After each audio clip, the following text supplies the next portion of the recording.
দুনিয়াতে কাজ করে যেতে হবে, ইমানটা ঠিক করতে হবে। মানে পৃথিবীর চাইতে বড় ইবাদত হচ্ছে কোনটা জানেন?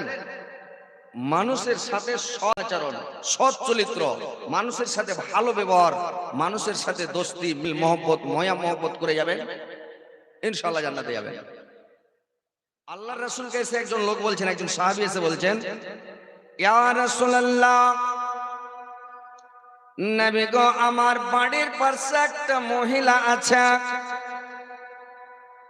কিন্তু মহিলাটা 5 ওয়াক্ত সালাত আদায় করে, আর 5 ওয়াক্ত সালাত আদায় করে, রমজান মাসের রোজা রাখে, একটা রোজা ছাড়ে না, আবার দিনে কোরআন তেলাওয়াত করে এবং তাসবিহ পড়ে, জিকির করে, ফকির মিসকিনকে খাবার দান করে, সব কাজ করে, কিন্তু মহিলাটা এত মুখের জোরাল, এত মুখের জোরাল, যখন ঝগড়া লেগে যায় একবারে গোটা গ্রামকে জানিয়ে দেয়, হ্যাঁ ঝগড়া চলছে। যখন ভিড়া গেল তো মনে হচ্ছে ছিঁড়া ফেলে দেবে, একবারে চলছে মুখে ফৌস কথা বলে, অকুত্ত বলে, খুবই গালাগালি করে, গালি দেয় তো দেয়, একবারে ধুলা উড়ে যায়, মুখে খেড় কুটা দিতে উড়ে যাবে, ধুলা হয়ে উড়ে যাবে, মানে এত গলার জোরে এত ঝগড়া করে। এই আল্লাহ রাসূলকে স্বামী বললেন, ওই মহিলাটার কি হবে?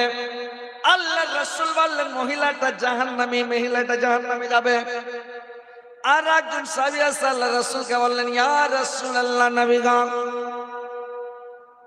আর একটা মহিলা আমার বাড়ির পাশে আছে, অত ভালো করে নামাজ পড়ে না, রোজা রাখে না, কোরআন তেলাওয়াত অত করে না, মাঝে মধ্যে কোরআন তেলাওয়াত করে, ফকির মিসকিনকে যখন খাবার দেয় আধখান এক কচ্চা করে রুটি দেয়, বেশি রুটি দান করে না। কিন্তু মহিলাটা এত ভালো, আর গলার আওয়াজ শুনতে পাওয়া যায় না, মহিলাটা কারোর সাথে ঝগড়া করে না, বিবাদ করে না, পাড়া প্রতিবেশীর সঙ্গে ঝগড়া করে না। তো ওই মহিলাটার কি হবে? আল্লাহর রাসূল বললেন, ওই মহিলাটা জান্নাতে, মানুষের সাথে যদি সৎ আচরণ করে, ভালো আচরণ করে, ওই মহিলাটা জান্নাতে যাবে। তো